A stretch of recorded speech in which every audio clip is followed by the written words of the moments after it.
આપણે શું શું હજી વધુ મદદની જરૂરિયાત છે તો થોડાક નજીકની બેન પાસે શું છે આપણે વાત કરે. બસ હું એ કહેવા માગું છું કે અમારે અત્યારે લાઠી પ્લાસ્ટરની જરૂર છે અને તમે અહીંયા જેમ બને એમાં થોડીક મદદ કરો અને તમામ બધા દાતાઓને એટલી વિનંતી કરું છું કે તમે આમાં થોડુંક અમને ધ્યાન દો અને આમાં થોડીક મદદ કરાવો. અમારે ગમે જામ તેમ કરીને અમને થોડુંક આ ઘર વહેલાસર પૂરું થાય એમ કરો. અમારે લાઠી પ્લાસ્ટરની અત્યારે ખૂબ જરૂર છે. તો સમસ્ત દાતાઓને નમ્ર વિનંતી કરું, અત્યારે જો આ જગ્યાએ તો ટોયલેટ બાથરૂમ બનાવેલા છે, તમે ટોયલેટ બાથરૂમમાં પણ જોઈ શકો છો કેમેરાની અંદર.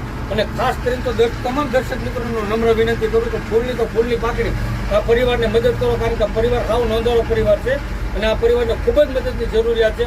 તો અત્યારે અમારે લાદીની જરૂરિયાત છે, લોખંડની જરૂરિયાત છે, સિમેન્ટની જરૂરિયાત છે અને સાથે સાથે રેતીની પણ જરૂરિયાત છે અને સાથે સાથે 70,000 રૂપિયા અમારે કડિયાની મજૂરી પણ ચૂકવવાની બાકી છે.